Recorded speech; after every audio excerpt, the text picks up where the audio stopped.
নমস্কার বন্ধুরা, Annapurna official channel থেকে আপনাদের সবাইকে জানাই স্বাগত। তো আজকে আমি চিকেন বিরিয়ানির রেসিপি দেখাবো। খুব কম উপকরণ দিয়ে এবং ঘরোয়া পদ্ধতিতে আমি রেসিপিটি দেখাবো।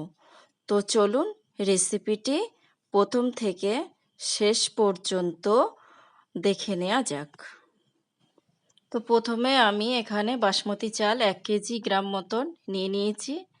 এতে জল দিয়ে 3 থেকে 4 বার ধুয়ে নেব। তারপরে এতে জল দিয়ে আমি 1 ঘন্টা এখানে আমি 1 কেজি গ্রাম চিকেন নিয়ে নিয়েছি বড় বড় পিস করে। তো এর মধ্যে দিয়ে দিচ্ছি হলুদ গুঁড়ো, আর দিয়ে দিচ্ছি 1 চামচ জিরের গুঁড়ো, আর দিয়ে দিচ্ছি 1 চামচ লঙ্কার গুঁড়ো, আর দিয়ে দিচ্ছি 1 টেবিল চামচ লবণ, আর দিয়ে দিচ্ছি 1 টেবিল চামচ ধনের গুঁড়ো। এই উপকরণগুলো দেওয়ার পর এবার দিয়ে দিচ্ছি আমি 3 চামচ পরিমাণে সরিষার তেল। এবার ভালোভাবে এটি 8 ঘন্টার জন্য ঢাকা দিয়ে রাখবো। এবার আমি কড়াইতে জল নিয়ে নিয়েছি, তার মধ্যে আলু আর ডিমগুলো সিদ্ধ বসিয়ে দেব। দেখুন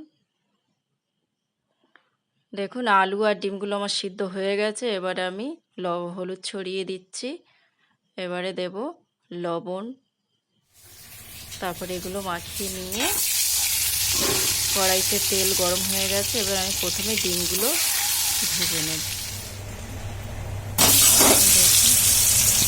তো ওই তেলের মধ্যে আমি আলুগুলো ভেজে নেব। দেখুন আলু আর ডিমগুলো লাল লাল করে ভাজা হয়ে গেছে। দেখুন ওই তেলের মধ্যে আমি চিকেনের পিসগুলো ভেজে নিচ্ছি। অল্প অল্প করে চিকেন দিয়ে আমি পিসগুলো ভালোভাবে ভেজে নেব। দেখুন ভাজা হয়ে গেছে, লাল লাল হয়ে গেছে, কি সুন্দর। তো পেঁয়াজগুলো আমি কড়াইতে দিয়ে দিচ্ছি বেরেস্তা বানানোর জন্য। 4 ইঞ্চি আদা নিয়ে নিয়েছি, 20 থেকে 25 কোয়া রসুন নিয়ে নিয়েছি, আর 2টো পেঁয়াজ কুচিয়ে নিয়েছি, আর একটা টমেটো নিয়েছি। এগুলো আমি পেস্ট করে আনবো। কড়াইতে আমার সামান্য তেল ছিল, আর তেল দিয়ে দিচ্ছি প্রায় 150 পরিমাণে সরিষার তেল। তো এতে পেঁয়াজ আর টমেটো পেস্টটা দিয়ে দিলাম, দিয়ে কিছুক্ষণ নাড়ার পর আদা রসুনের পেস্টটা দিয়ে দিলাম। মশলাটি আমি খুব ভালোভাবে কষিয়ে নিয়েছি। এবার দিয়ে দিচ্ছি হলুদ গুঁড়ো, দিয়ে দিচ্ছি জিরের গুঁড়ো, আর দিয়ে দিচ্ছি লঙ্কার গুঁড়ো, আর দিয়ে দিচ্ছি পরিমাণ মতন লবণ, দিয়ে ভালোভাবে আমি দেখুন মশলাটা আমার ভালোভাবে কষানো হয়ে গেছে। এখানে দিয়ে দিচ্ছি চিকেন। তো দেখুন দিয়ে দিচ্ছি বিরিয়ানি মশলা, দিয়ে ভালোভাবে আমি কষিয়ে নেওয়ার পর আমি ভালোভাবে কষিয়ে নিয়েছি। এবারে আমি এতে দিয়ে দিচ্ছি ভেজে রাখা আলুগুলো।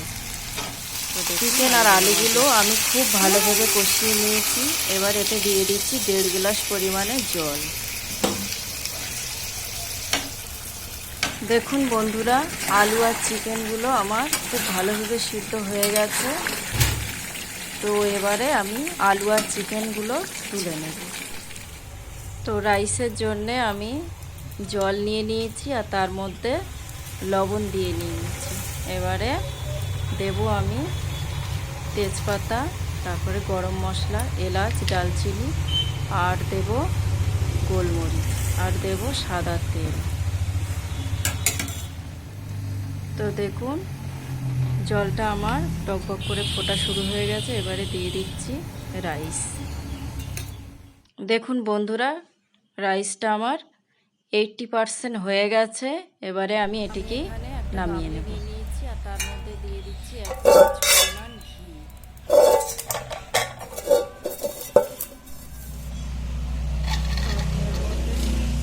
হালকা একটু রাইস ছড়িয়ে দেব, তারপরে গ্রেভিটা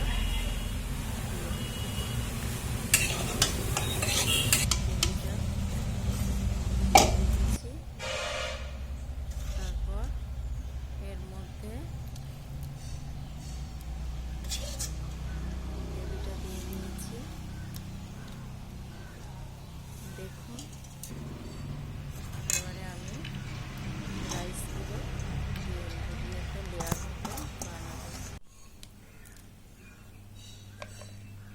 দিয়ে দিচ্ছি চিকেনগুলো এক একটা করে, তারপরে আলু দেখুন দিয়ে দিচ্ছি।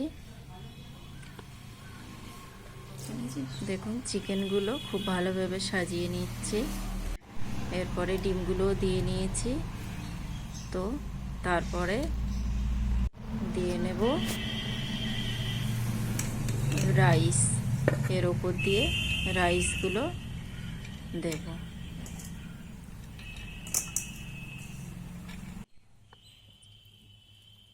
এবারে আমি দেব বেরেস্তাগুলো। দেখুন বেরেস্তাগুলো আমি দিয়ে নিয়েছি। এবার আমি এর উপর দিয়ে রাইস, দেখুন আমি বাটিতে গরম জল নিয়ে নিয়েছি। তো এতে এবার দিয়ে দেব গুঁড়ো দুধ, তারপরে দিয়ে দিচ্ছি কেশর, আর দিয়ে দিচ্ছি 2 চামচ পরিমাণে গোলাপ জল, 2 চামচ কেওড়ার জল,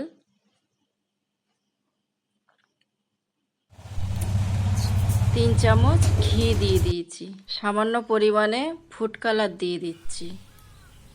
সব উপকরণগুলো আমি ওপর দিয়ে ছড়িয়ে ছড়িয়ে দিয়ে দিচ্ছি। দিয়ে দিচ্ছি আমি 2-3 ফোঁটা মতন মিঠা আতর। গ্যাসের উনানে আমি একটা চাটু বসিয়ে নিয়েছি, তার উপরে গামলিটা বসিয়ে থালা দিয়ে চাপা দিয়ে তার উপরে নোড়াটা চাপা দিয়ে দিলাম। তো 15 মিনিট পর আমি ফিরে এসেছি। দেখুন দেখুন কত সুন্দর বিরিয়ানিটা আমার হয়ে গেছে। দেখুন কালারটা কত সুন্দর এসেছে। তো দেখুন দেখুন বন্ধুরা, বিরিয়ানিটা আমার কেমন একদম তৈরি হয়ে গেছে।